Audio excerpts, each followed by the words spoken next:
Several things that we do when we look at homeless veterans, and we've been doing this since 1987.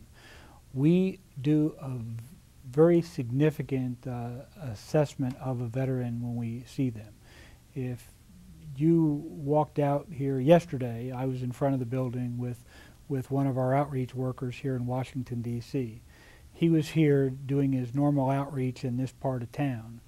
He walks through the park, he goes to the soup kitchens, he does those kinds of things here.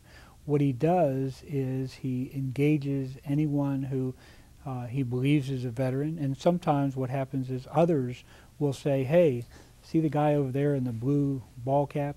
He's a veteran. And he'll go talk to that person.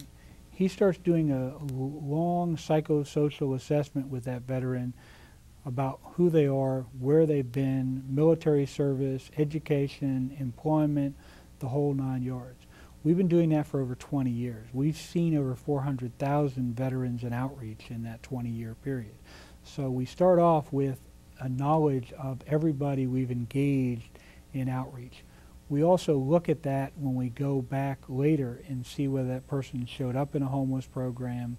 And so we have a good database, if you will. We're probably one of the few, we may be the only organization that actually has a real database that looks at the engagement of people and that has the ability to track and follow where they've gone and what's happened to them for a 20-year period.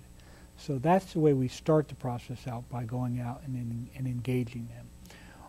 Once we engage them, we obviously encourage them to go into one of the programs if that's a viable option and they're willing to do that. Sometimes they're not willing at this point, and one of the things I think that I give great credit to what we've been doing for many years is we always want to be there when you need us.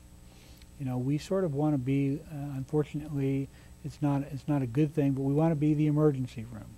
We want to be there so when that veteran finally says, yes, I'm ready to go, I'm ready to make that change, we'll be there for them. So we may see that same veteran. I've got outreach workers who will tell me stories about how they've been seeing the same person for 8 or 10 years sometimes, and the guy keeps saying, no, I'm okay, I don't need anything from you now, etc. One day when they come and say, well, yeah, I could use some help, that's when we try to help them.